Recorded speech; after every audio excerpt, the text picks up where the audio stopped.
والعصر إن الإنسان لفي خسر إلا الذين آمنوا وعملوا الصالحات وتواصوا بالحق وتواصوا بالصبر. Ma'asyiral muslimin, jamaah sekalian yang dirahmati Allah Subhanahu wa taala. Alhamdulillah, segala puja dan puji hanya milik Allah Subhanahu wa taala. Karena pada malam hari ini kembali Allah pertemukan kita, tidak lain dan bukan insyaallah kehadiran antum ke sini dalam rangka talabul ilmi.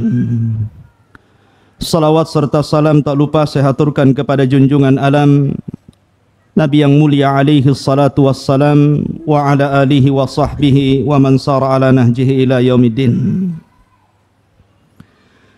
Pembahasan kali ini kita akan membahas salah satu surah dalam Al-Quran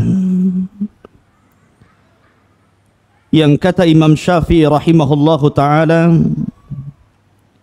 seandainya Allah Subhanahu wa ta'ala tidak menurunkan Al-Quran kecuali surat ini saja, maka sudah mencukupkan bagi manusia. Karena kandungan daripada isi surah yang kita akan kaji pada malam hari ini adalah kandungan agama secara keseluruhan. Artinya surah yang kita akan angkat ini surah yang sangat mulia. Bahkan surah ini adalah surah terpendek dalam Al-Quran, karena ada 3 surat dalam Al-Quran yang paling pendek, yang hanya terangkai dengan 3 ayat saja. Dan saya yakin ini surah favorit antum. Kalau antum salat, antum baca surah ini. Pertama, idza jaa nasrullahi wal fath. Surah apa ini? An-Nasr. Kemudian yang kedua, inna a'tayna kal kautsar. Surah Al-Kautsar. Dan yang terakhir ini yang kita akan bahas, surah Al-Asr atau dikenal dengan wal asri. Innal insana lafi khusrin illa alladhina amanu wa amilus salihat wa tawasaw bil haqqi wa tawasaw bis sabr. Ma'asyiral muslimin rahimani wa rahimakumullah. Maka yang kita akan bahas adalah surah yang ketiga, Suratul Asr. Kita tahu bahwa para ulama berbeda pendapat tentang di mana turunnya surah ini. Akan tapi mayoritas para ulama mengatakan bahwa surah ini turun di kota Mekah atau disebut dengan Makkiyah. Walaupun sebagian kecil mufassir seperti Abdullah bin Abbas berpendapat bahwa surah ini adalah surah Madaniyah. Perbedaan Makkiyah dan Madaniyah bukan karena turun di Mekah atau Madinah, bukan.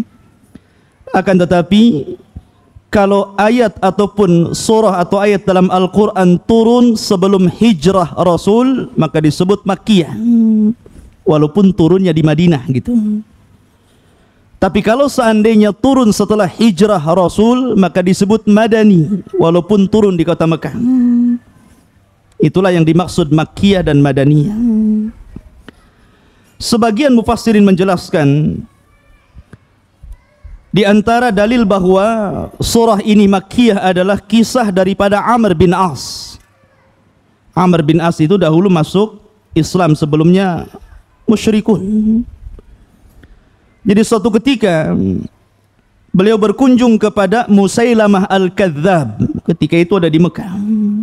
Musailamah Al-Kadzab ma'ruf, seorang nabi palsu. Ketika itu bahwa Amr bin As mendengar surah yang turun, yang ia dengar paling terakhir adalah surah Al-Asr, itu yang ia dengar. Karena banyak orang-orang musyrik itu mereka menghafal Al-Quran tapi mereka tidak masuk Islam. Karena ini surah pendek, makanya sebagian musyrikun hafal termasuk Amr bin As.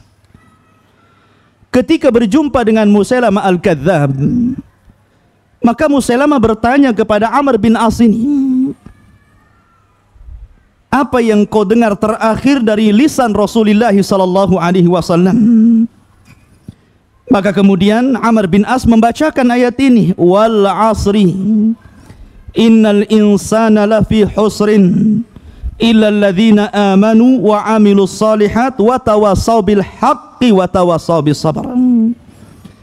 Maka kata Musailamah, percaya enggak kalau aku pun diturunkan surah yang sebanding dengan surah yang diturunkan kepada Muhammad?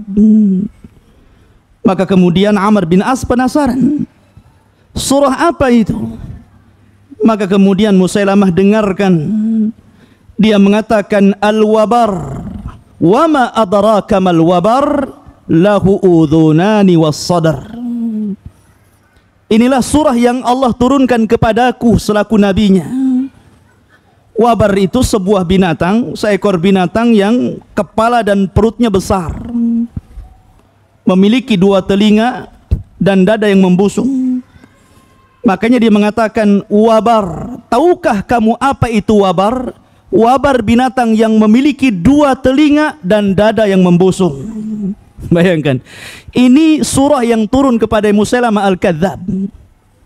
Bahkan dalam riwayat beliau mengatakan, ya Difda binti Difda'aini niki mata niki fa inna asfaluki filma wa a'laki fitin. Wahai kodok, putra dari putri kodok, katanya. Ini cerita kodok ya. Paling tinggi kehidupanmu di atas tanah dan paling rendah kehidupanmu di atas air. Ini ayat yang diturunkan kepada Musailamah, cerita tentang kodok. Maka Amr bin As, aib ikhwan bagi orang Arab, walaupun orang-orang musyrik, dusta itu aib bagi mereka. Sehingga Amr bin As mengatakan, kamu tidak tahu, tapi saya tahu annaka kadzibun. Kamu ini dusta, enggak benar ini. Ya.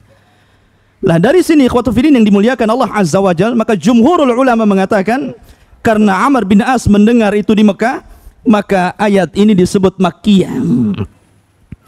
Baik, kita akan bahas ayat ini per kalimat biar kita jelas.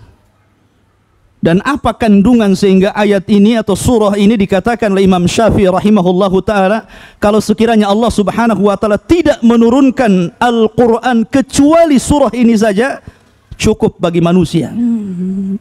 Berarti luar biasa gitu kan. Baik, Allah mengatakan wal asri. Kata-kata wal asri ikhwatu fiddin, wa di sini wawu qasam, artinya sumpah. Allah bersumpah dengan makhluknya. Kalau Allah bersumpah dengan makhluknya tidak ada masalah. Tapi kalau makhluk bersumpah kepada makhluk yang lain, ini namanya musyrik. Tidak boleh. Rasul mengatakan man halafa bi ghairillahi asyrak. Barang siapa yang bersumpah kepada selain Allah, maka dia telah menyekutukan Allah subhanahu wa ta'ala. Tapi kalau Allah subhanahu wa ta'ala bersumpah dengan makhluknya tidak ada masalah. Bahkan sebagian ahli tafsir mengatakan ketika Allah bersumpah dengan makhluknya, berarti menunjukkan makhluk itu sangat agung di hadapan Allah subhanahu wa ta'ala. Dan di sini Allah bersumpah dengan kata-kata al-asri. Sebagian ahli tafsir berbeda pendapat tentang apa makna al-asri di sini. Ada yang mengatakan bahwa asri di situ adalah akhirun nahar, akhir daripada siang, maksudnya sore. Makanya sholat asar disebut asar karena waktunya sore. Ya. Ada juga yang mengatakan asar di situ adalah mencakup seluruh waktu. Ya, malam disebut asar, siang juga disebut asar. Ada juga yang mengatakan asar di sini adalah waktu secara keseluruhan. Mulai daripada Allah menciptakan makhluknya sampai Allah mengkiamatkan dunia dan seisinya ini, maka disebut al-asr. Ada juga yang mengatakan asar di sini adalah usia sebuah generasi. Makanya ada generasi Nuh alaihi salatu wassalam, artinya asru Nuh. Ada generasi Ibrahim disebut asru Ibrahim. Ada generasi Musa disebut asru Musa. Ada generasi Rasul sallallahu alaihi wasallam disebut asrul Rasulillah sallallahu alaihi wasallam, dan ini sebaik-baik generasi. Dan wal asri, kalau ini memang penafsirannya, maka Allah bersumpah demi waktu di zaman Rasul. Dan ini waktu terbaik, karena Rasul mengatakan khairun nas qarni, sebaik-baik generasi adalah generasi di zamanku.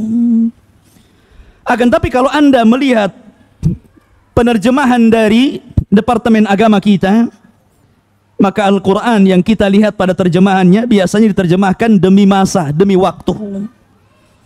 Artinya waktu hidup manusia. Baik, ikhwatufidin, kenapa Allah subhanahu wa ta'ala bersumpah dengan waktu? Dan banyak sekali Allah bersumpah dengan waktu. Wadduha wal-laili idha saja, ya. Dan banyak sekali, salah satunya wal asri. Karena waktu itu sangat mahal harganya bagi kita. Makanya ketika Allah subhanahu wa ta'ala berfirman menjelaskan orang-orang yang diwafatkan Allah subhanahu wa ta'ala pada hari kiamat, maka Allah mengatakan kam labistum fil ardi adada sinin. Berapa lama kamu hidup di bumi ini? Berapa tahun kamu hidup? Maka orang-orang mengatakan labisna yauman au ba'da yaum. Kami hanya hidup sehari atau setengah hari. Ini menunjukkan bahwa akhirat itu panjang, dunia ini pendek. Allah mengatakan berapa tahun kamu hidup di dunia? Dia mengatakan aku seolah-olah hidup satu hari atau setengah hari. Karena satu harinya hidup di dunia dibandingkan dengan kehidupan akhirat sama lamanya dengan 1000 tahun. Inna yauman inda rabbika ka alfi sanatin mimma ta'udun. Satu hari kehidupan dunia bila dibandingkan dengan kehidupan akhirat sama dengan 1000 tahun. Jadi waktu ini sangat mahal. Makanya para ulama mengatakan waktu itu nikmatun azimah, nikmat yang sangat besar.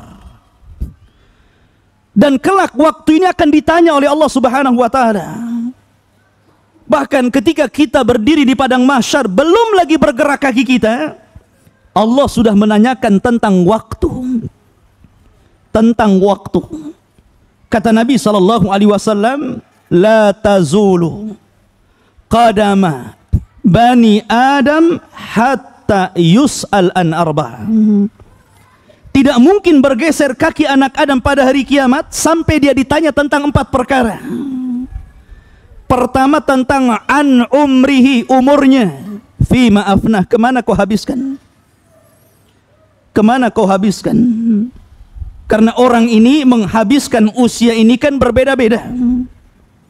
Bahkan satu hari saja orang menghabiskan usia satu hari itu berbeda-beda kegiatannya. Ada yang ia habiskan waktunya untuk jihad. Ada yang ia habiskan waktunya untuk sholat. Ada yang dia habiskan untuk puasa. Ada yang dia habiskan untuk beribadah kepada Allah. Sisi lain, ada juga yang ia habiskan untuk tertawa seharian. Ada orang yang sehari-hari, satu hari dia tertawa, ada. Dia nonton televisi isinya lawakan. Dari mulai nonton sampai akhir, sampai terkencing-kencing dia. Tertawa gitu kan. Habis channel 1 ganti channel lain, acaranya sama. Jadi dia habiskan tertawa saja, ya. Dia habiskan menangis, ya. Nanti usia ini akan ditanya tentang umurnya, kemana kami habiskan. Kemudian wa an syababihi fima ablah, masa mudamu. Ini juga waktu. Kenapa Allah subhanahu Rasul sallallahu alaihi wasallam dalam hadis ini menyebutkan, setelah menyebutkan umur, kemudian menyebutkan usia muda, padahal usia muda bagian daripada umur. Karena usia muda ini, ikhwatu fiddin, kalau dihabiskan untuk beribadah kepada Allah, maka dia akan mendapatkan keistimewaan yang tidak akan didapati orang lain. Kata Nabi SAW, sab'atun yudhilluhumullahu fi dhillihi yawma la dhilla illa dhilluh. Ada 7 golongan yang akan mendapatkan naungan arsy Allah di hari yang tidak ada naungan kecuali naungan Allah Subhanahu wa taala. Salah satunya apa? Syabun nasha'a fi ibadatillah. Anak muda yang tumbuh di atas ibadah. Coba kita tanya, alhamdulillah antum ini masih muda-muda di sini. Ya. Orang-orang Palestina, ikhwatu fiddin, saya mendengar saudara-saudara kita yang di sana usia 5 tahun, 10 tahun itu sudah hafal Quran. Kita ini sudah yang 30 tahun, yang 40 tahun gitu kan, baca Quran saja nggak bunyi gitu kan, karena nggak bisa. Jangan lagi bunyi, nggak bisa baca gitu kan. Ya. Ma'asyiral muslimin rahimani wa rahimakumullah. Makanya para ulama mengatakan, kalau Anda sudah memiliki usia yang panjang, anggaplah usia Anda 50 atau 60 tahun kemudian baru bertobat, mungkin Anda tidak bisa berlomba-lomba dengan orang-orang saleh. Orang-orang saleh yang sudah mendahulukan kita dengan puasa, dengan salat, dengan zikir, dengan baca Quran, dengan talabul ilmi, tapi minimalnya berlomba-lombalah dengan orang-orang ahli maksiat. Bertobatlah sebelum mereka bertobat. Istighfarlah sebelum mereka istighfar. Larilah kepada Allah sebelum mereka lari kepada Allah. Karena kalau kita mungkin berlomba dengan orang-orang saleh nggak level, maka minimalnya berlomba dengan orang-orang yang berbuat dosa. Yuk kita segerakan untuk memperbanyak istighfar dan tobat. Maka masa muda ini akan ditanya oleh Allah Azza wa Jalla, dan masa muda umur. Kemudian juga Rasul mengatakan wa an malihi, tentang hartanya. Kenapa harta ini bagian daripada waktu? Karena mencari harta ini perlu waktu. Ya kan? Tidak ujuk-ujuk kemudian lahir langsung kaya gitu kan. Ada prosesnya, proses waktu. Dan akan ditanya, dari mana kau dapatkan harta? Min aina iktasabahu wa fima anfaqahu, dan kemana kau belanjakan. Jadi makin banyak harta itu sebenarnya makin lama hisabnya. Akan tapi makin sedikit harta makin sedikit hisabnya. Bukan berarti kemudian orang tidak boleh kaya, boleh kaya. Abu Bakar kaya, Utsman kaya, Abdurrahman bin Auf kaya, Abbas bin Abdul Muttalib kaya, tapi mereka mendahului kita masuk surga. Ya. Kemudian yang terakhir, wa an ilmihi fi ma amila bi, dan tentang ilmunya. Ilmu juga waktu, karena juga orang yang belajar juga proses. Ya. Tidak langsung cerdas, tidak langsung pandai kan, belajar dulu. Makanya syarat mencari ilmu kata Imam Syafi'i adalah tulus zaman, lamanya waktu belajar. Makanya saya heran kalau ada istilah ilmu laduni itu. Ilmu datang sendiri dari mana? Ya. Apakah kemudian antum ambil kitab ulama, kemudian antum bakar, kemudian antum masukkan ke dalam air, kemudian antum kopi dan minum, habis itu antum hafal Sahih Bukhari? Dari mana? Ya. Ma'asyiral muslimin, proses. Dahulu para ulama bertahun-tahun belajar. Ya. Kemudian mengamalkannya. Ini semua akan ditanya, dan 4 perkara ini semua masuk pada waktu. Wal asri, demi waktu. Ya. Ma'asyiral muslimin rahimani wa rahimakumullah. Apalagi kalau seandainya Allah berikan usia kepada kita ini melebihi usia 40 tahun, maka harus lebih hati-hati lagi. Karena Allah Subhanahu wa taala mengingatkan usia ini. Allah mengatakan, hatta idza balagha asyuddahu wa balagha arba'ina sanatan, sehingga ketika seseorang itu memiliki usia yang matang. Berapa usia yang matang? 40 tahun. 40 tahun itu usia yang matang. Makanya Rasul diutus ketika usia 40 tahun. Maknanya, kalau seandainya kematangan usia ini, dia bisa bertobat di usia itu, insya Allah dia akan dapat hidayah seterusnya. Tapi kalau seandainya di usia itu justru tidak bertobat, maka akan susah untuk bertobat. Kenapa? Karena usia anak Adam ini kan cuma 60-70 tahun saja. Rasul mengatakan, a'maru ummati baina sittina wa sab'in. Usia umatku ini antara 60-70 tahun. Kalau seandainya usia Anda 40 tahun, sisanya 20 tahun. Anda harus menebus 40 tahun ke belakang yang Anda habiskan bermaksiat. Kalau masih Anda tambah lagi maksiatnya setelah 40 tahun gitu kan, na'udzubillah. Maka usia ini usia Allah peringatkan. Makanya biasa di usia ini sudah muncul uban gitu kan. Allah mengingatkan kita dengan uban. Kita ini sudah tua ya. Ma'asyiral muslimin rahimani wa rahimakumullah. Makanya kemudian Allah mengatakan apa dalam ayat ini? Usia 40 tahun itu mestinya mengatakan qala rabbi auzi'ni an ashkura ni'mataka allati an'amta alayya wa ala walidayya. Ya Allah, Rabbi, wahai Rabbku, auzi'ni. Auzi'ni itu artinya hadani, berikan hidayah kepadaku. Jadi usia-usia 40 tahun itu harus banyak berdoa, meminta hidayah, meminta petunjuk. Auzi'ni ya Allah, tuntun aku, berikan hidayah kepadaku. Untuk apa? An ashkura ni'mataka allati an'amta alayya, agar aku bisa mensyukuri apapun nikmat yang kau berikan kepadaku, wa ala walidai, dan agar aku bisa berbuat baik kepada orang tuaku. Lihat bagaimana Allah membimbing kita bahwa usia 40 tahun ini usia penentuan kita. Kan ada orang yang mengatakan, saya ini tobat habis umroh Ustaz.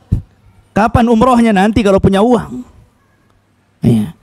Kalau saya nantilah habis haji ya. Kalau saya nanti habis pensiun perusahaan gitu kan. Seolah-olah dia tahu usia. Padahal saya yakin ikhwatu fiddin, kalau Anda seorang mukmin, seorang muslim, ketika ada orang yang meninggal kemudian diumumkan, pasti kita mengatakan inna lillahi wa inna ilaihi rajiun. Kita sering mengatakan seperti itu.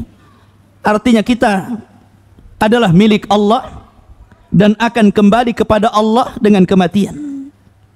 Semua yakin kita akan mati, tapi lisan dan perbuatan kita tidak yakin kita akan mati. Itu masalahnya ya. Ma'asyiral muslimin rahimani wa rahimakumullah. Taib. Wal asri, demi masa. Innal insana lafi husrin.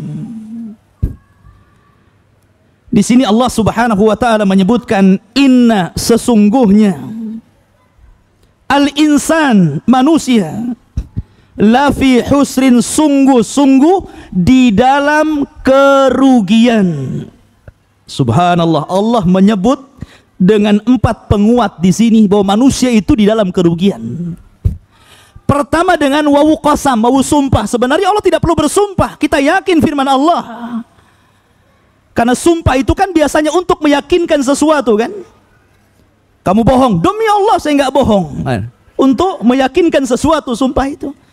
Allah tidak perlu bersumpah untuk meyakinkan kepada kita sebenarnya. Tapi ini menunjukkan bahwa perkara ini memang sesuatu yang sangat besar.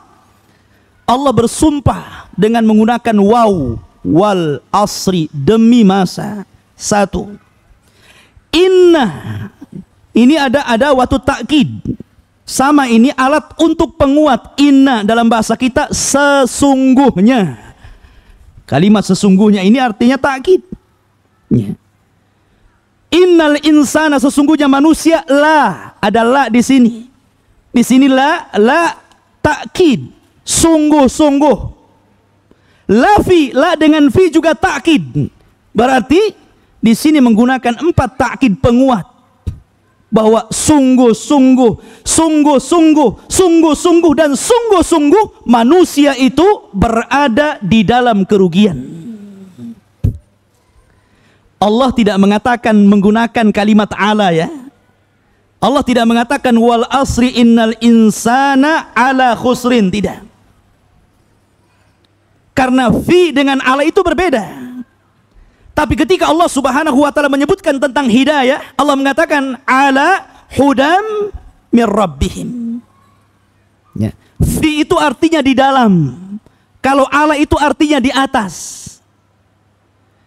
Kalau seandainya seseorang mengatakan fil baiti wa alal baiti, itu beda.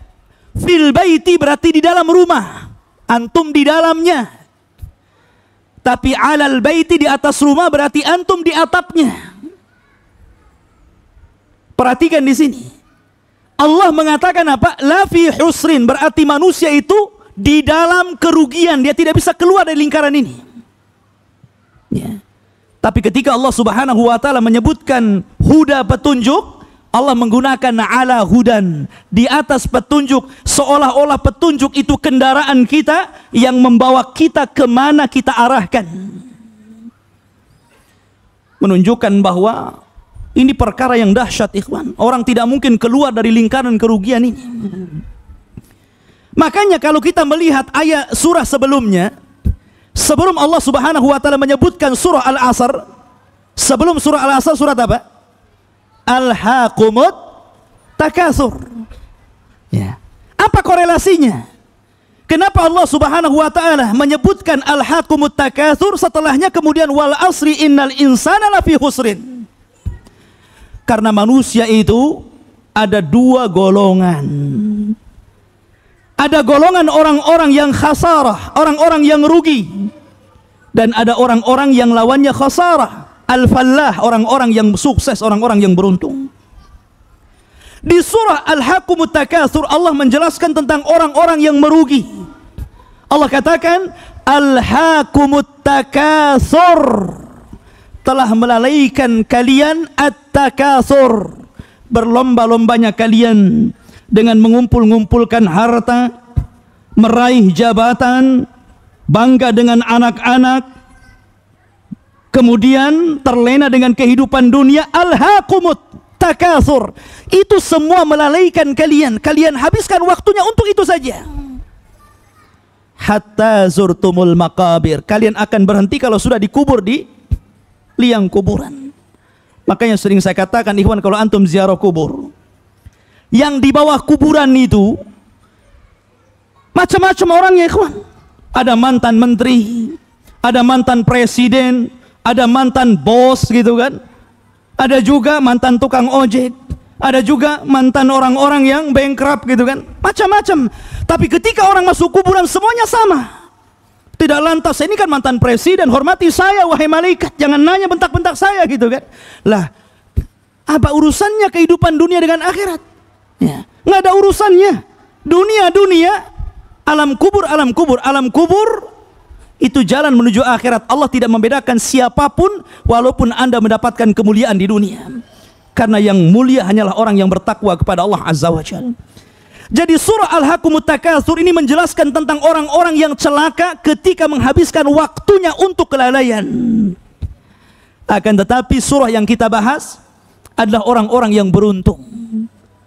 Wal asri innal insana lafi husrin, illa, kecuali, nah kita akan bahas nanti, illa alladzina amanu, kecuali orang yang beriman, wa amilu salihah, kecuali orang-orang yang beramal saleh, wa tawassaw bil haq, kecuali orang yang menyampaikan kebenaran, saling memberikan nasihat dengan kebenaran, wa tawassaw bis sabar, dan orang yang saling menasihati dengan kesabaran. Manusia menjadi dua kelompok dalam dua surah ini. Taib ikhwatu fillah yang dimuliakan Allah Subhanahu wa taala. Kita tahu bahwa surah Wal Asri ini terkandung dalam wasiat Luqmanul Hakim. Antum perhatikan surah Luqman. Ketika Luqmanul Hakim memberikan nasihat kepada putranya, pertama Luqman mengatakan apa? Ya bunayya la tusyrik billah, inna syirka la zulmun azim. Wahai anakku, jangan sekutukan Allah, karena syirik itu sebesar-besarnya kezaliman. Di sini Luqman menasihati apa? Keimanan. Illal ladzina amanu, menasihati keimanan. Kemudian nasihat Luqman yang kedua, ya bunayya aqimis salah. Wahai anakku, dirikanlah salat. Ini nasihat dengan apa? Wa amilu salihat, salat amal saleh. Ya. Kemudian kata Luqman yang ketiga, wa'mur bil ma'ruf wanha 'anil munkar. Serulah manusia kepada kebaikan dan cegahlah manusia dari keburukan. Ini watawasau bil haq. Kemudian nasihat Luqman ditutup wasbir ala ma asabak inna dzalika min azmil umur. Sabarlah terhadap apa yang menimpamu dari takdir Allah. Ini masuk dalam kategori watawasau bi sabar. Baik, kita akan bahas. Wal asri innal insana lafi khusrin. Orang mengira, ikhwan, khosarah, kerugian ini kalau di mata orang-orang awam, orang-orang kebanyakan, mereka mengatakan bahwa orang rugi itu kalau seandainya dia punya hotel, kemudian roboh hotelnya, kemudian bankrupt, rugi saya. Atau dia sudah pinjam uang, kemudian dia berusaha membuat sebuah perusahaan, tiba-tiba bankrupt usahanya, hutangnya banyak, rugi saya. Ada orang menganggap kerugian seperti itu. Atau ketika dia sudah menyalonkan untuk menjadi pejabat, sudah keluar uang banyak, nggak jadi, stres, gila, rugi saya. Ada orang menganggap rugi itu katanya. Sehingga kemudian ketika mereka menganggap kerugian seperti ini, akhirnya mindset orang berhasil itu ketika banyak harta, ketika banyak uang, ketika punya jabatan, ketika bisa pelesiran dari satu daerah ke daerah yang lainnya, itulah jadi konsep kebahagiaan. Kalau sudah itu, lupa Allah. Di sini Allah Subhanahu wa taala mengingatkan kepada kita bahwa rugi dan falah itu bukan sebagaimana yang dinyatakan manusia. Kalau seandainya orang yang sukses itu orang yang banyak hartanya, banyak mana harta Anda dengan Qarun? Qarun ini sampai-sampai dinyatakan dalam Al-Quran, wa inna mafatihahu, dan sesungguhnya kunci-kuncinya itu dibawa oleh ulil quwa, orang-orang yang kuat, kuncinya saja. Ya, kalau kita kan gembok kecil, gitu kan. Ini kuncinya saja dibopong, gimana gudangnya. Ya. Makanya Allah mengatakan, fa kharaja ala qaumihi fi zinatihi. Ketika Qarun keluar, dia bawa perhiasannya semuanya. Jadi kalau seandainya ibu kalau keluar, dia pasang perhiasannya di gelangnya, kalungnya, antingnya, gelang kakinya, kuning semua kayak wayang gitu kan. Nah, itu kayak Qarun tuh. Ya. Lah Qarun ini keluar dengan perhiasannya, ditampakkan kepada manusia, sehingga orang-orang yang melihat Qarun mengatakan, qala alladzina yuridunal hayatad dunya ya laita lana misla ma utiya Qarun. Sehingga orang-orang yang melihat Qarun, yang dalam hatinya hanya ingin dunia saja, maka mereka pun berhayal, ya Rabb, kapan aku seperti Qarun? Ini hayalan orang-orang yang terlap dalam kehidupan dunia. Kapan ya saya seperti pengusaha anu? Kapan saya seperti orang sukses ini dan itu? Nah, itu juga berlaku. Tapi lihat akhir daripada Qarun, fa khasafna bihi wa bidarih. Maka kami tenggelamkan Qarun dan seluruh harta-hartanya ke dalam perut bumi. Makanya ada istilah kalau nemu emas dalam tanah, harta Qarun katanya.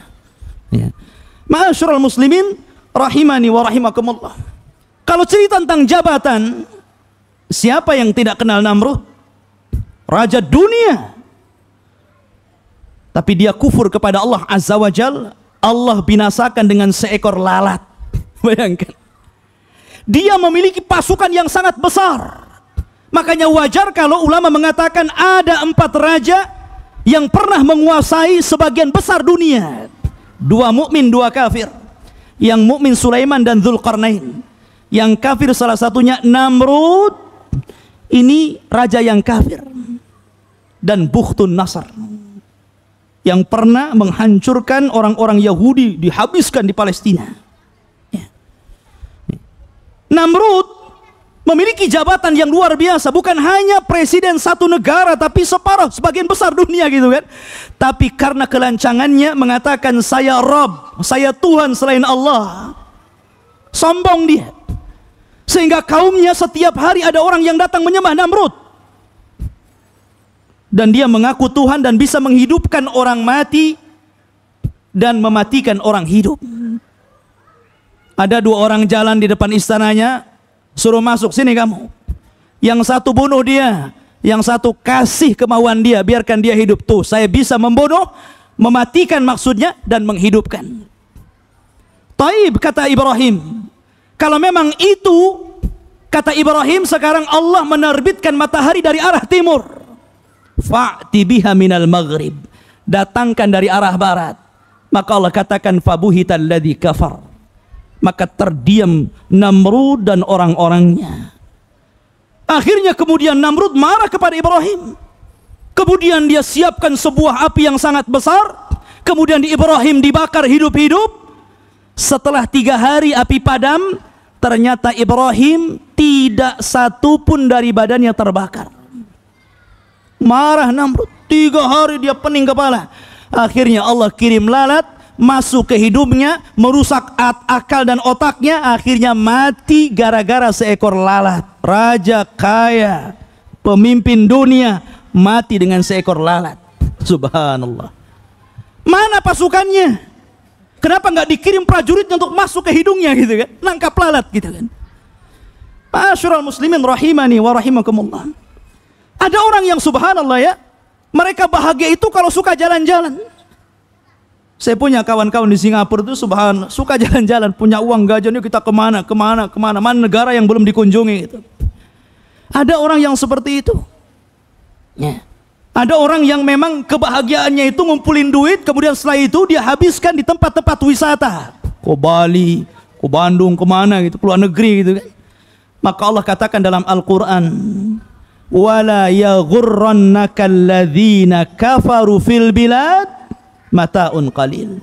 Jangan tertipu dengan gaya orang-orang kafir yang mereka taqallub. Mereka suka jalan dari satu daerah ke daerah yang lain. Mata'ud dunya qalil. Kenikmatan dunia ini sedikit. Ma'asyiral muslimin rahimani wa rahimakumullah. Makanya kemudian salah satu orang yang bisa keluar dari khasarah itu Allah mengatakan apa? Illal ladzina amanu. Kecuali orang-orang yang beriman. Itulah orang yang bahagia hatinya. Makanya Allah mengatakan di dalam Al-Quran, alladzina amanu wa tatma'innu qulubuhum bidzikrillah. Ala bidzikrillah tatma'innul qulub. Orang-orang yang beriman itu bahagia hatinya karena mereka suka mengingat Allah. Ingatlah bahwa ketenangan itu ada pada mengingat Allah Subhanahu wa taala. Illal ladzina amanu, kecuali orang yang beriman. Maka mereka akan dikeluarkan dari kerugian. Ya. Ma'asyiral muslimin rahimani wa rahimakumullah. Para ulama mengatakan bahwa apabila iman ini sudah masuk kepada diri seseorang, maka pasti seluruh badannya akan melakukan pergerakan untuk ibadah. Lisannya akan senantiasa basah berzikir, matanya akan melihat hal-hal yang dihalalkan, kemudian juga jawarihnya, anggota badannya untuk sholat dan yang lainnya. Kalau iman sudah masuk, makanya kenapa di sini Allah Subhanahu wa taala tidak mengatakan illal ladzina aslamu? Orang yang keluar dari kerugian itu adalah orang-orang yang Islam, orang-orang yang muslim. Kenapa tidak muslim? Kenapa mukmin? Karena Islam saja itu tidak mengeluarkan orang dari kerugian.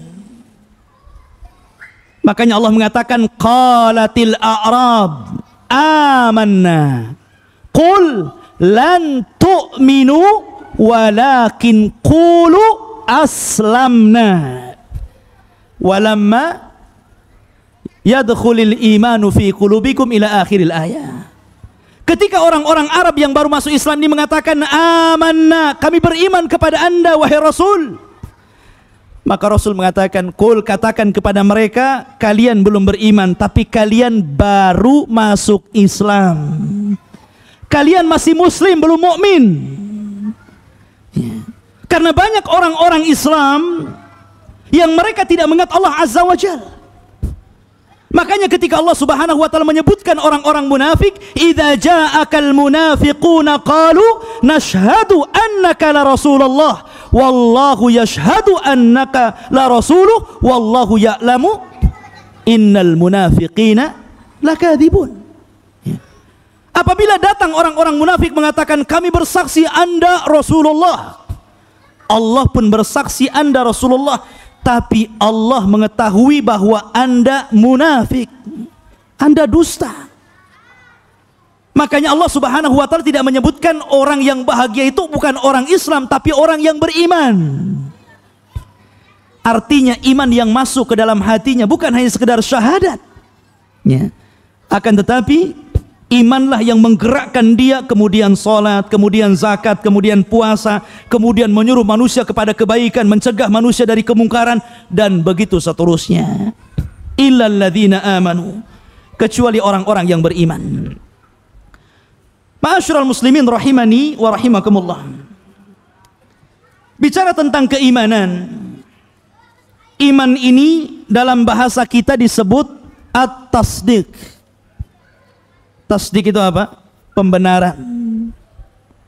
Iman itu artinya pembenaran, membenarkan dengan hatinya. Itu dalam bahasa Arabnya. Tapi yang dimaksud secara syar'i, kalau Anda mengaku orang yang beriman itu harus memenuhi 3 unsur. Pertama, keyakinan dalam hati, annahu la ilaha illallah, bahwa tidak ada sesembahan yang berhak disembah kecuali Allah. Setelah itu terjemahkan hati ini kepada lisan. Lisan mengatakan asyhadu an la ilaha illallah. Kemudian setelah kita menerjemahkan keinginan hati ini bahwa tidak ada sembahan yang berhak lewat lisannya kecuali Allah, baru kemudian kita amalkan dengan perbuatan.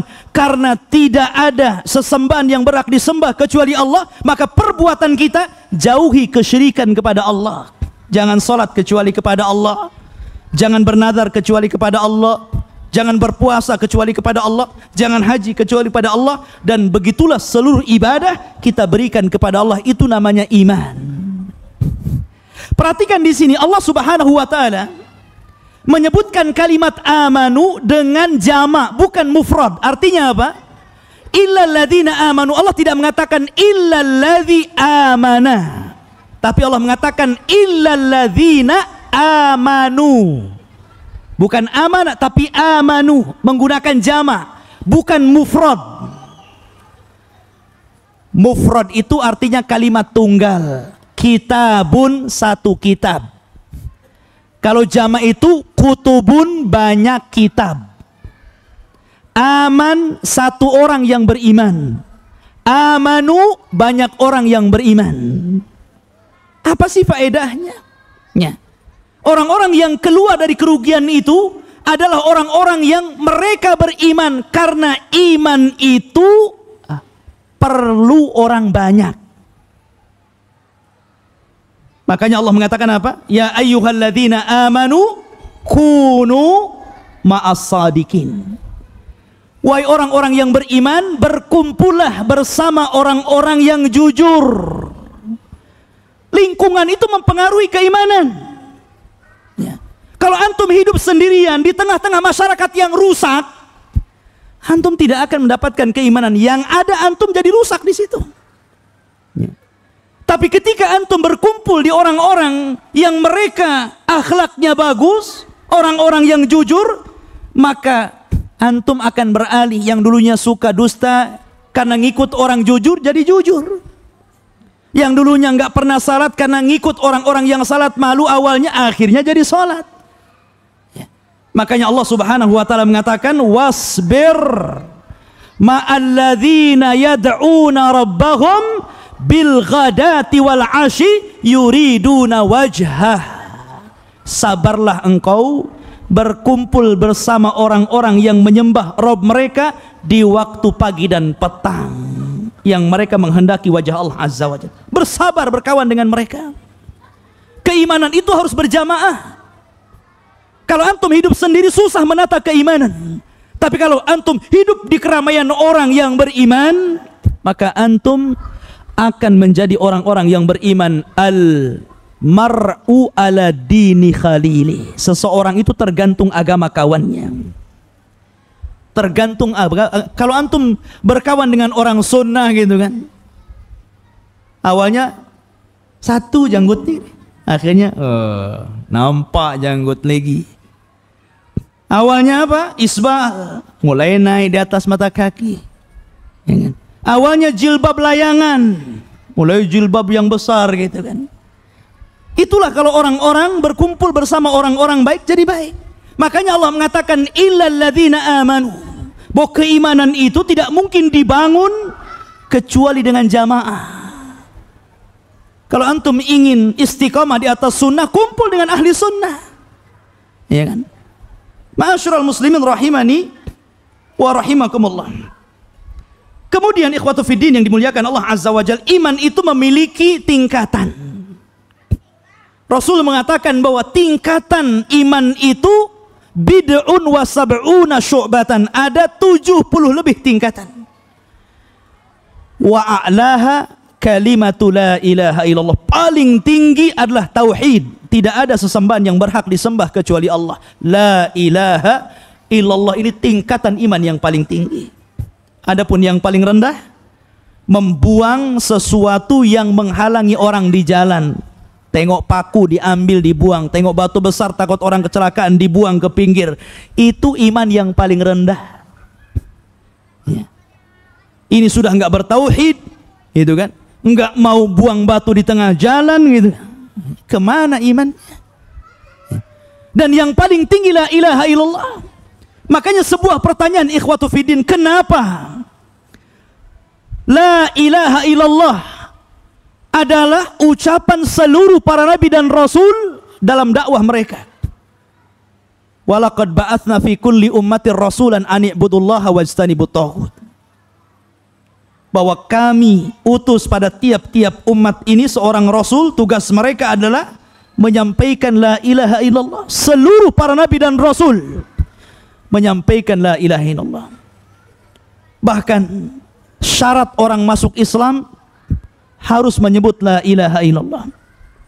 Bahkan Rasul mengatakan, man kana akhiru kalamihi la ilaha illallah dakhala al-jannah. Barang siapa yang akhir ucapannya sebelum wafatnya la ilaha illallah, dijamin masuk surga. Betapa agungnya la ilaha illallah, ikhwan. Karena memang la ilaha illallah ini bicara tentang kebesaran Allah Subhanahu wa taala. Karena kalau orang sudah beriman kepada la ilaha illallah, maka dia akan mendapati kondisi dia dalam kondisi keberuntungan yang sangat besar dan akibat yang luar biasa. Lihat orang-orang yang tidak beriman kepada la ilaha illallah, seperti Namrud tadi. Akhirnya apa? Allah bunuh dengan seekor lalat, mendapatkan akhir yang hina. Fir'aun ditenggelamkan, mendapatkan akhir yang hina. Haman ditenggelamkan, mendapatkan akhir yang hina. Qarun ditenggelamkan bersama hartanya, diakhiri dengan penderitaan yang hina. Maka la ilaha illallah mengangkat derajat seseorang. Tauhid, ikhwan, ya. Illal ladzina amanu. Adapun iman itu sendiri adalah beriman kepada Allah, beriman kepada kitab-kitabnya, beriman kepada Rasul, beriman kepada hari akhir, beriman kepada takdir baik dan buruk, dan begitu seterusnya, sebagaimana Jibril pernah bertanya tentang iman kepada Nabi SAW. Taib. Kemudian illal ladzina amanu wa amilus salihat. Wa amilu salihat. Kalimat salihat juga menggunakan jama', wa amilu, dan mereka beramal salihat dengan amal soleh yang banyak. Apakah mungkin satu orang melakukan amal soleh yang banyak yang Allah perintahkan? Bukankah amal soleh banyak? Salat, zakat, puasa, haji, jihad, berdakwah, berbuat baik kepada orang tua, berbuat baik kepada tetangga, macam-macam amal soleh itu. Mungkinkah kita mengamalkan seluruh amal soleh? Iya, kalau kita kerjakan bersama-sama, kita bisa melaksanakan seluruh amal soleh. Karena mungkin ada sebagian orang yang mereka spesialisnya itu jihad saja, ya kan? Mereka suka jihad, berada di medan perang, mereka habiskan waktunya untuk itu. Ada orang yang menghabiskan waktunya untuk sholat saja, dia gemar sholat, tapi puasa tidak gemar. Ya. Ada orang yang dimudahkan puasa gitu, bukan hanya puasa Ramadan, dia borong puasa Daud pun dia lakukan. Ada orang yang mungkin sholat wajib, puasa wajib, tapi yang sunnah tidak, tapi dia rajin sedekah. Ya. Ada orang yang bolak-balik haji karena banyak duitnya. Macam-macam ikhwatu fiddin. Kalau memang diamalkan orang banyak, seluruh amal soleh bisa dilakukan. Tapi kalau sendirian ya nggak bisa. Gimana antum melaksanakan seluruh amal soleh, tak bankrupt antum. Ya. Ma'asyiral muslimin, makanya Allah menggunakan kalimat jamak wa amilu salihat. Dan kata-kata soleh kita sering mendengar. Soleh itu artinya orang yang melaksanakan hak Allah dalam waktu yang sama melaksanakan hak hamba-hambanya. Artinya bukan hanya sekedar hak Allah kita tunaikan, salat, zakat, puasa, haji, tapi hak hamba juga ditunaikan, hak sesama suami istri, hak orang tua kepada anak, hak anak kepada orang tua, hak terhadap tetangga, hak terhadap kaum muslimin, itu memiliki hak, sampai kepada orang kafir juga ada haknya. Dikatakan saleh apabila menggabungkan dua hak ini. Makanya Rasul mengatakan apabila ada seseorang laki-laki yang datang meminang putri Anda dan Anda melihat bagus agama dan akhlaknya, Rasul tidak mencukupkan agamanya tapi juga akhlaknya, baru nikahkan kalau tidak terjadi kerusakan. Karena banyak orang yang kemudian agamanya bagus, akhlaknya rusak. Banyak yang akhlaknya bagus, agamanya rusak. Maka disebut orang soleh itu apabila agama dan akhlaknya baik, maka disebut soleh namanya. Soleh dan solehat. Wa amilu salihat. Bicara tentang amal soleh ikhwatu fiddin, amal itu dikatakan soleh apabila memiliki 3 unsur. Maksudnya 3 syarat. Amal itu baru dikatakan soleh. Pertama, harus beriman. Illal ladzina amanu. Makanya Allah dahulukan dengan amanu, keimanan penting. Sebab kalau ada orang kafir sholat, diterima nggak sholatnya? Nggak diterima. Ada orang kafir punya uang banyak, dengan uangnya dia umrohkan orang-orang Islam, dengan uangnya dia hajikan orang-orang Islam, dapat pahala? Tidak. Makanya kalau antum baca Al-Quran dari awal sampai akhir, Anda tidak akan mendapatkan Al-Quran memuji orang kafir. Padahal banyak orang kafir baik loh. Terkadang kita punya tetangga, orang kafir lebih baik daripada orang muslim tetangga kita. Maksudnya dari segi muamalah. Orang kafir yang tetangga ini, kalau kita pinjam duit mudah dia kasih gitu. Yang ini pedit, medit, kedekut gitu, susah gitu kan. Ya. Yang orang kafir subhanallah, dia ngasih makanan, ngasih ini, ngasih itu, ngasih ampau. Yang ini enggak sama sekali. Tapi rupanya bukan itu yang dinilai Allah Azza wa Jalla. Karena sebaik apapun orang kafir, maka mereka tidak akan mendapatkan pahala a'maluhum karamadin istaddat bihri. Amal mereka itu dihempas angin habis, tidak ada tersisa sampai dia mengucapkan syahadat, baru kebaikannya dibalikan. Jadi kalau orang kafir dulu di masa kekafirannya baik, kemudian masuk Islam, kebaikan di masa kafir itu dibalikin. Ya. Tapi kalau dia jahat di masa kafir kemudian masuk Islam, seluruh dosanya dihapuskan. Itulah keadilan Allah Subhanahu wa taala. Illal ladzina amanu, kecuali orang yang beriman. Harus beriman. Tidak cukup baik, tidak cukup memberikan manfaat kepada orang. Karena kalau seandainya ikhwatu fiddin bahwa amal soleh itu diterima Allah cukup karena bermanfaat, maka banyak orang-orang kafir itu menjadi penemu, ikhwan. Penemu macam-macam gitu yang akhirnya bermanfaat untuk kita, termasuk penemu listrik yang menerangi pengajian kita. Ini orang kafir penemunya. Bapak Thomas, ya, Alva Edison. Ya. Apakah kemudian antum katakan sayang betul Pak Thomas harus masuk neraka? Ya. Karena apa? Kita ini ngaji pakai listrik dia. Kita ini sholat pakai listrik dia. Kok masuk neraka? Ya. maka kita katakan ini kekeliruan akidah namanya. Karena dalam Islam itu syarat orang dikatakan amal soleh, amal itu diterima Allah, harus beriman. Beriman dulu, baru penemuannya bermanfaat. Barulah kemudian Rasul mengatakan khairun nas anfa'uhum linnas. Sebaik-baik manusia orang yang bermanfaat untuk manusia. Ya. Yang kedua, harus ikhlas. Maka ikhlas ini mengeluarkan kesyirikan. Karena orang beramal di atas kesyirikan tidak akan diterima Allah. Bahkan Allah katakan la in asyrakta la yahbatanna amaluka wala takunanna minal khasirin. Kalau engkau menyekutukan Allah, habis amalmu, nggak ada. Ya. Maka harus ada keikhlasan supaya jangan terjerumus kepada kesyirikan, riya dan yang lainnya. Yang terakhir, harus ada ittiba supaya tidak terjerumus kepada bid'ah. Sesuatu yang diada-adakan dalam agama, yang Rasul katakan man amila amalan laisa alaihi amruna fahuwa rad. Siapa yang beramal yang tidak ada contohnya ditolak, nggak akan dapat apa-apa. Maka beriman, ikhlas, ittiba. Kalau 3 syarat terpenuhi, kemudian Anda beramal, maka amalan Anda disebut amal saleh. Itulah amal yang diterima. Lah ilal ladzina amanu wa amilus shalihat. Al-Quran itu paling banyak menyebut satu nafas antara iman dan amal saleh. Paling banyak. Contoh di awal Al-Baqarah.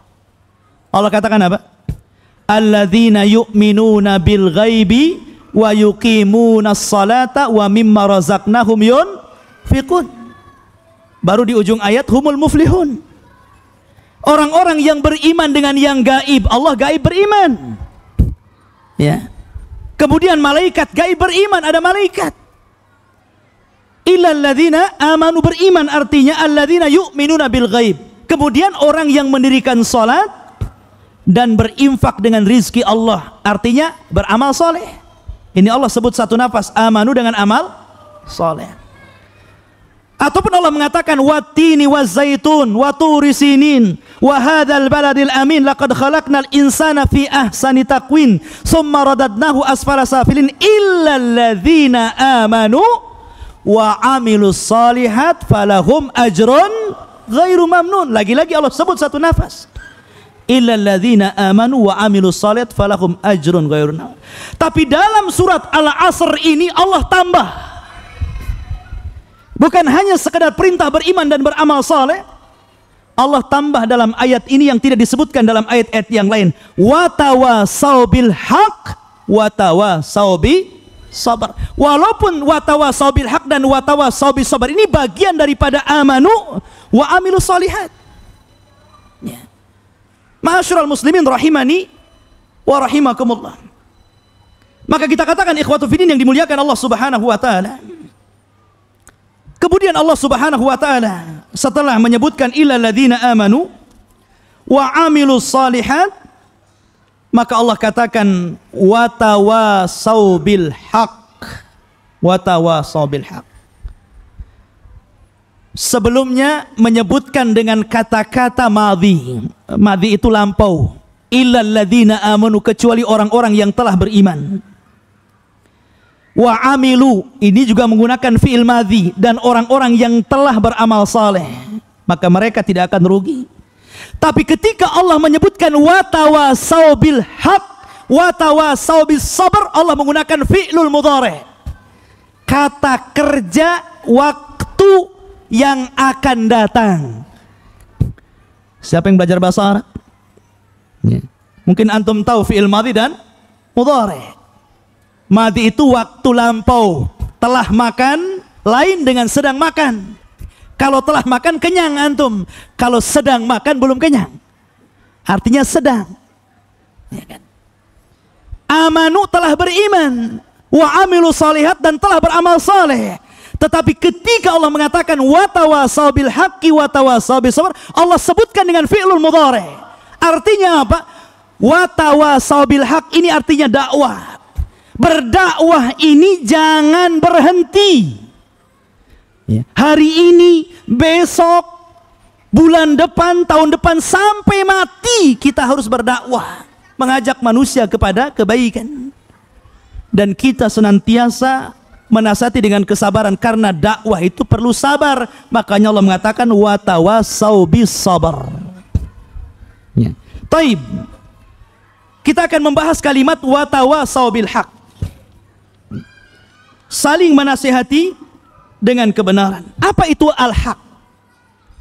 Sebagian mufassirin ahli tafsir mengatakan al-haq artinya Allah. Artinya saling menasihati agar mereka kembali kepada Allah. Mendakwai manusia agar kembali kepada Allah. Makanya Allah mengatakan ud'u ila sabili rabbika bil hikmati wal mau'idatil hasanat. Ajak manusia ke jalan Allah. Maka al-haq mengajak manusia ke jalan Allah. Al-haq juga artinya kalamullah. Sebagaimana ketika Jibril mendapatkan wahyu dari Allah Subhanahu wa taala.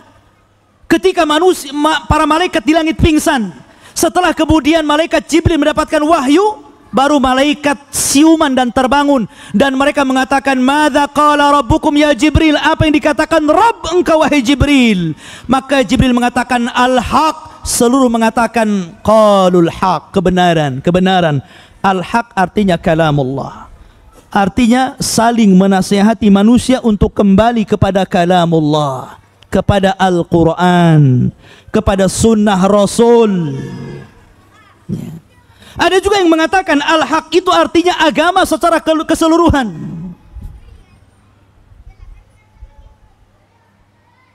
Dalam Al-Quran Allah mengatakan huwallazi arsala rasulahu bil huda wa dinil haq. Al-haq itu agama secara keseluruhan, mengajak manusia salat, puasa, zakat, berbuat baik, birrul walidain, seluruh agama yang ada di dalam agama dari kebaikan, ajak manusia ke dalamnya. Itu watawasau bil haq. Ada juga yang mengatakan bahwa al-haq adalah tauhid. Karena tauhid adalah kalimatul haq. Kalimat yang hak, yang benar. Kalimat yang benar adalah tauhid la ilaha illallah. Ajak manusia kepada tauhid. Ada juga yang mengatakan al-haq itu adalah al-ma'rufu kullu, seluruh kebaikan. Maka secara umum bahwa watawasau bil haq adalah mengajak manusia kepada seluruh ajaran yang Allah dan Rasulnya telah ajarkan kepada kita. Ya. Kita katakan ajak manusia saling memberikan nasihat. Kemudian Allah tutup ayat ini watawasau bis sabar. Kenapa? Karena menyampaikan al-haq itu perlu kesabaran. Watawasau bis sabar. Sabar itu ada 3 macam kata ulama. Dan yang paling tinggi tingkatannya adalah as-sabru ala ta'ah. Kesabaran ketika Anda melaksanakan ketaatan kepada Allah. Karena ujiannya banyak. Ujian orang yang melaksanakan ketaatan itu banyak.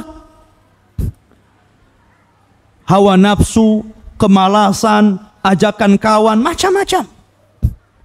Belum lagi dalangnya iblis dan syaitan gitu kan. Makanya Allah Subhanahu wa taala berfirman kepada nabinya, wasbir kama sabara ulul azmi minar rusul. Sabarlah wahai Muhammad sebagaimana para pendahulu kamu dari ulul azmi, Nuh, Ibrahim, Musa, Isa, mereka pun bersabar dalam berdakwah. Lihat, Rasul sallallahu alaihi wasallam sampai dinasihati Allah, wasbir, sabar. Karena memang sabar itu indah. Dan ini tingkatan yang luar biasa. Mempertahankan istiqomah di atas ketaatan itu Masya Allah luar biasa. Tidak semua orang itu, banyak yang gagal di tengah jalan. Makanya orang yang istiqomah itu dikatakan innal ladzina qalu rabbunallah tsumastaqamu tatanazzalu alaihimul malaika alla takhafu wa la tahzanu wa abshiru bil jannati allati kuntum tu'adun. Orang-orang yang mengatakan Rabb kami Allah kemudian istiqamah, maka ketika sakaratul maut malaikat membisiki di telinganya, jangan takut, Jangan sedih, karena engkau telah dijanjikan sorga. Makanya ada seorang laki-laki bertanya dengan kalimat pendek, namun isinya berat. Alangkah dewasanya sahabat ini bertanya kepada Rasul. Apa kata sahabat ini? Ya Rasulullah, apa sih kebahagiaan itu? Pendek pertanyaannya. Kebahagiaan itu apa wahai Rasul? Karena kebahagiaan itu sesuatu yang dicari manusia. Anak kecil pengen bahagia, orang remaja pengen bahagia, sudah tua pun pengen bahagia, laki-laki, perempuan pengen bahagia. Lalu apa konsep kebahagiaan? Sahabat ini bertanya, Rasul, bahagia itu apa? Ini pertanyaannya bobot, jawabannya harus lebih bobot lagi kan? Maka Nabi SAW mengatakan, bahagia itu qul, katakan Rabbi Allah summa istaqim. Katakan kebahagiaan itu mengakui bahwa Allah adalah Rabbku, pencipta aku, pengatur, pemilik, pemberi rizki, pewafat dan penghidup aku, itulah Allah. Baru istiqomah dengan kalimat itu. Artinya Allah yang menciptakan kita telah memerintahkan sebuah perintah, lakukan. Allah pencipta kita telah melarang sebuah larangan, tinggalkan. Allah telah menghalalkan sesuatu, nikmati. Allah telah mengharamkan sesuatu, jauhi. Kalau orang seperti itu pasti bahagia. Itu maksudnya. Coba saja. Itu konsep kebahagiaan yang singkat padat, ikhwan. Ya. Makanya sabar di atas ketaatan itu tidak semua orang bisa. Banyak gugur tengah jalan, tapi itu memang konsep orang sabar. Yang kedua, tingkatan sabar yang kedua apa? As-sabaru an ma'siyatillah. Sabar dari maksiat. Bukan sabar minum khamar terus-terusan, sabar minum terus. Kapan selesainya? Sabar nanti. Bukan itu. Ya. Maksudnya adalah sabar an ma'siyatillah, sabar ketika meninggalkan maksiat, karena ini juga sama godaannya banyak. Orang yang biasa gemar minum khamar untuk meninggalkan itu berat. Orang yang biasa berjudi meninggalkan itu berat. Orang yang biasa berzina bertobat itu berat. Memang meninggalkan maksiat itu berat. Makanya Nabi Yusuf alaihi salatu wassalam memberikan contoh kesabaran ketika meninggalkan maksiat luar biasa. Allah katakan, warawadathu allati huwa fi baitiha an nafsihi wa ghallaqatil abwab wa qalat haytalak. Ketika Imra'atu Aziz, wanita paling cantik di Mesir, orang nomor 2 setelah raja, ratu lagi, permaisuri, gimana itu perawatan badannya gitu kan ya. Hanya orang punya duit itu kan ke salon, ngerawat badan, putih, pucat gitu kan, kebanyakan ngerendam ya. Ma'asyiral muslimin rahimani wa rahimakumullah. Ini wanita cantik di dalam istana, nggak ada siapa-siapa. Nabi Yusuf ini bujangan. Enak jadi bujangan? Nggak enak. Banyak godaannya. Ya. Yang kedua, seorang musafir. Kalaupun dia berbuat maksiat, keluarga di kampung nggak tahu kok. Antum mau rusak di Batam, orang kampung nggak tahu. Kecuali ada yang ngasih jasus ke antum.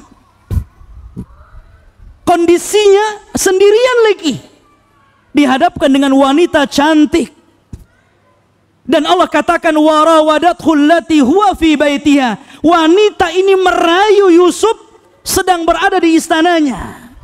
Wa ghallaqatil abwab, dia pula yang nutup seluruh jendela dan pintunya. Nggak ada orang tahu, pengawal suruh pergi ya. Kemudian wanita ini pula yang mengatakan waqalat haytalak, kemari, kemari. Ya bayangkan kalau antum digituin, tak imana antum goyang-goyang. Ya. Ma'asyiral muslimin, ini wanita mengatakan haytalak, ayo kemari, kemari. Subhanallah. Yusuf hanya mengatakan ma'adzallah, ma'adzallah. Innahu rabbi ahsana mathwaya. Innahu la yuflihu dhalimun. Kata Yusuf, aku berlindung kepada Allah. Aku berlindung kepada Allah. Sesungguhnya Rabbku tempat kembali yang baik.